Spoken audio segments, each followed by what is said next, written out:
Hey everyone, welcome to Rotten Skin, a critical lens to skincare. Whether you're a skincare lover or novice, make sure that you're subscribed below with the notifications turned on so that you don't miss any of my skincare videos. So I've been talking a lot about visible light protection as it relates to hyperpigmentation and iron oxides in my recent videos. So if you're not familiar, iron oxides have been shown to be effective in preventing hyperpigmentation as a result of blue light exposure, sometimes called high energy visible light or HEV. So I've dealt with hyperpigmentation for many years now, and particularly post-inflammatory hyperpigmentation as a result of breaking out and having a darker skin type. These marks linger for many months, if not years, and despite my efforts to really control them with active ingredients like niacinamide and azelaic acid, they still kind of persist. And so one other level of defense that we can implement is iron oxides based on the research. So today I want to show you how I use the Ordinary foundation to correct my hyperpigmentation. Of course, foundation is one of the best sources of iron oxides because they tend to be in there in higher amounts. But if you know me and have watched my channel for a while, you know that I review tinted sunscreens quite often, and so that's another way that you can get them into your skincare regime. Of course, in sunscreens, the iron oxide content tends to be lower and more sheer as a result, and therefore doesn't provide as much protection. Researchers have stated that you need somewhere between 3 and 4% iron oxides in order to really prevent the hyperpigmenting effects of visible light. So this foundation from The Ordinary, and I left it in my bathroom. I don't want to get it now. The Ordinary foundation was released over 3 years ago now, and it seemed that it gained a lot of popularity back then, but more recently there hasn't been much attention given to it. Maybe it's just kind of old and people are over it, but I discovered it for the first time when I was looking for foundations, and of course I'm always looking at the price, and the price was great at under $7. So anyway, I had high hopes for this foundation because it is The Ordinary after all, which has really become a cult favorite in terms of their skincare, but I figured that their foundation was definitely worth a try, especially at that price point. So today I'm going to show you 4 different ways that I use this foundation, either alone or in tandem with sunscreen. And if you watched my first Dermablend video, you know that I left kind of a cliffhanger where I stated that I do actually mix foundation into sunscreen under very specific circumstances, and I don't do it for sun protection. So I just want to state that very loud and clear. I also want to point out that it is very well accepted that UVA, particularly the longer wavelengths in UVA type 1, can really contribute to hyperpigmentation as well, but in a different way than visible light, and therefore for people who deal with hyperpigmentation, you really want to have protection from ultraviolet radiation as well as visible light. I want you to keep that in mind as I go through this video. So I have 5, like I said, and you can tell I've used all of them because the foundation is all over the place. Yeah, they looked really pretty when I first bought them, and now they look like a mess. We have the Serum foundation and the Coverage foundation. And what I found was that the Serum is really not all that different from the Coverage foundation. It's really just kind of a watered down version of it that's 20 cents cheaper. So here are the 2 foundations in the same shade, dark with yellow undertones. So I'll just quickly apply them to the back of my hand. So here's the Serum foundation. It's pretty liquidy. We'll do the Coverage foundation on this hand. We'll do the Serum one on this hand. See, the Serum's a little more runny, but overall they're very similar. And if we rub them in, you can see this is obviously too dark for me, but I wanted to have some flexibility with these colors. Here's the Serum one. So maybe it's slightly noticeable that the Coverage one has more coverage. It's very minimal in terms of the difference. So if I had to do it again, I just would skip the Serum foundation. Actually, if we look at the product page, it states that the Coverage foundation has higher pigment levels than their Serum foundations, but they still offer a smooth finish that avoids the heavy makeup look that can make the skin appear more aged. So that was really important to me. I really don't like that heavy makeup look, but I did, again, want that higher coverage in order to get more visible light protection. They don't state the percentage of pigments within this formula, but they do say that they're treated for a rich, highly saturated effect. So from what I can gather, foundations in general contain usually between 13 and 15% pigments, and that can include anything like iron oxides or titanium dioxide or other mineral powders. So I'd guess this formulation has at least that, and on top of it, it is kind of buildable. So if you apply a small amount, you get a more sheer amount of coverage, and then you can keep adding to that to get fuller coverage. But you'll see that you really only need a little bit to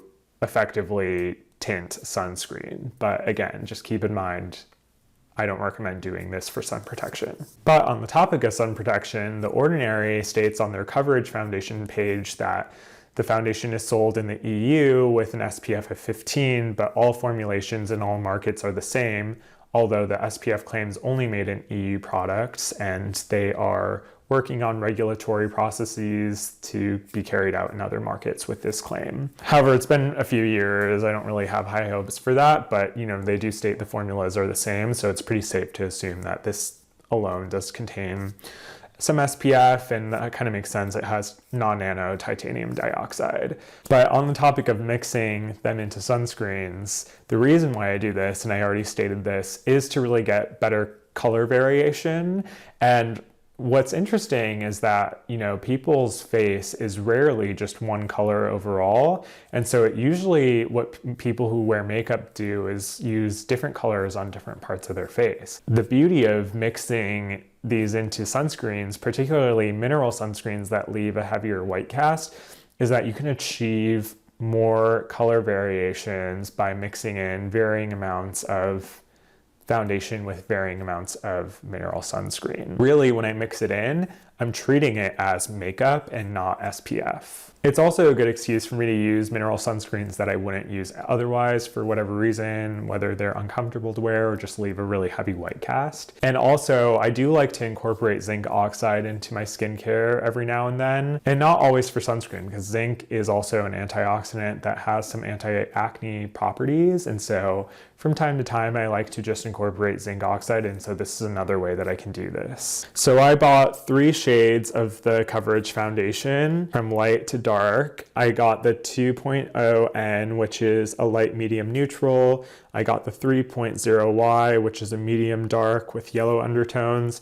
And then I got the 3.1Y, which is a dark with yellow undertones. Yeah, anyway, one of them is neutral, the other 2 are kind of warm with yellow undertones. Again, I didn't know what I really needed. I was just experimenting.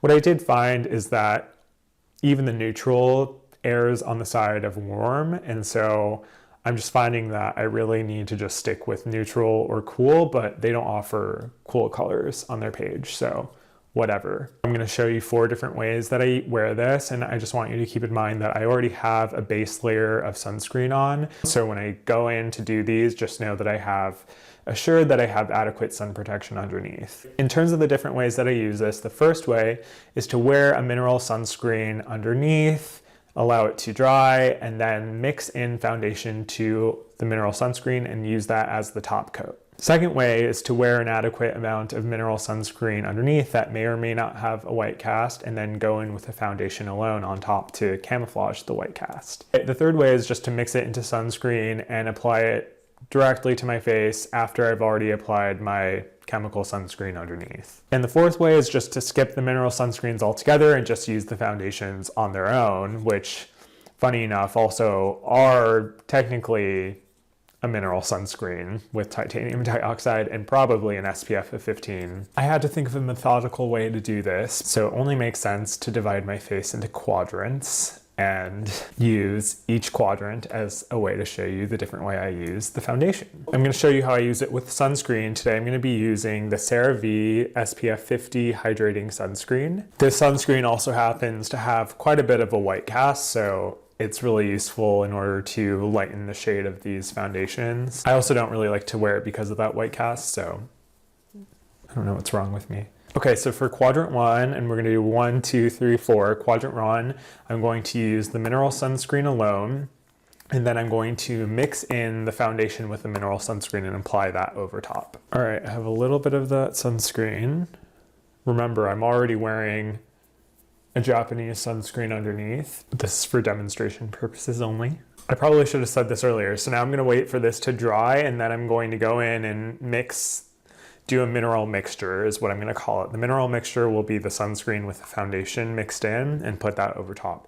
But while I wait for that to dry, so I'm going to, sorry if I didn't explain that well, but like I said, I'm doing quadrants on my face. And so the reason why I did half of my face with the mineral sunscreen is because on one quadrant, I'm going to put the mineral mixture, which is going to be the sunscreen with foundation on top. So I'll do that here.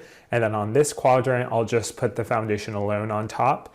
And then the remaining two quadrants, I'm going to do the mineral mixture only, no undercoat, but of course I do have a Japanese sunscreen on already. I can't stress that enough. It's important to have adequate sun protection before doing this mixture concoction business.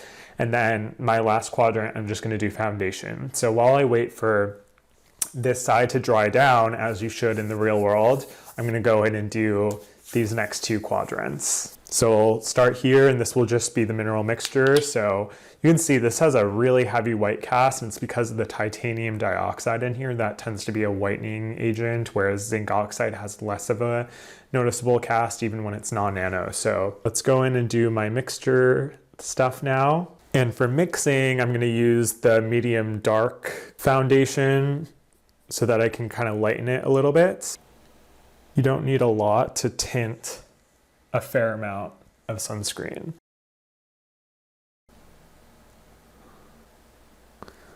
So we got a light tint going there, which is good. Okay, I might need to turn the light down a little bit. Could have added more. I probably should have added a little more, but you can already see there's a difference between just using it alone versus the mix in. And for the last quadrant, I'm going to use just the foundation alone. I'm going to use the light medium neutral shade. Need a really small amount to get pretty good coverage.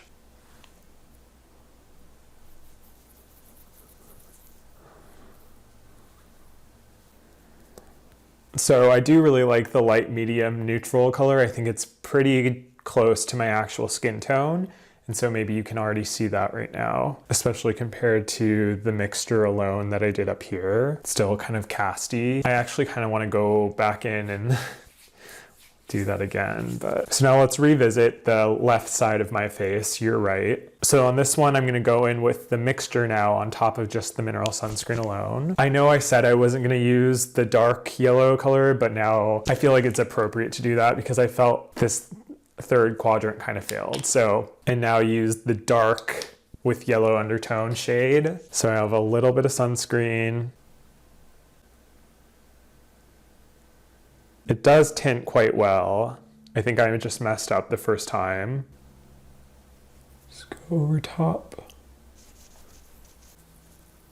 For this second quadrant, now I'm just going to go in and do the foundation over the mineral sunscreen, but what I'm going to do is mix the two shades, the light medium and the medium dark, since I do have kind of a very light base now.